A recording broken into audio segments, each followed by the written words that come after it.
letakkan sekali. Kalau motosikal tu, letakkan IC.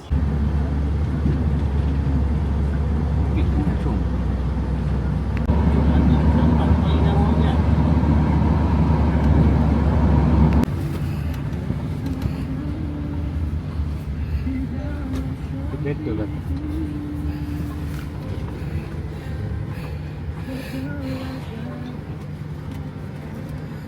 Apa yang awak ada? Apa dokumen dia? Saya dokumen tak ada. Itu saya ada sekitar saya itu. Apa itu? Itu makanan. Ini untuk siapa? Ada Siapa dalam ni? wanita? Apa ada dalam ni? Aku punya pasport apa semua ada? Ada.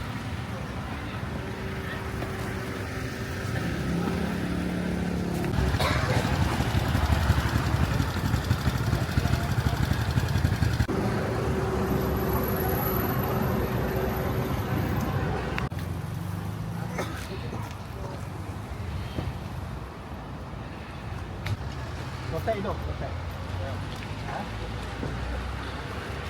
Kenapa? Saya dulu.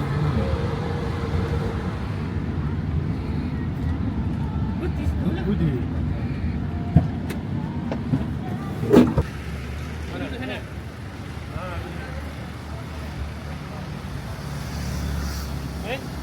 Sini punya. Bawa foto. Bawa foto tak? Ini motor siapa ni?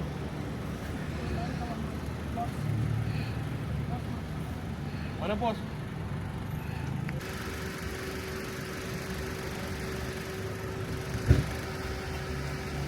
Insek mana? Insek dah? Kau punya mana? Kau ni?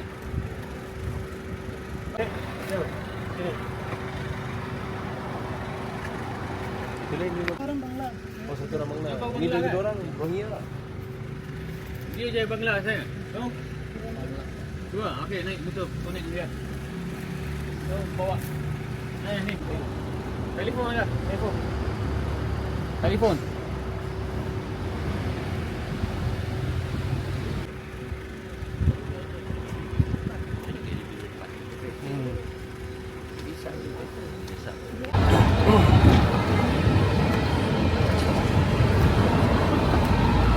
Semua tak ada lesen tuan.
Ini kita saman dua tau. Bukan. Jalan enggak? Jalan enggak? Saya enggak.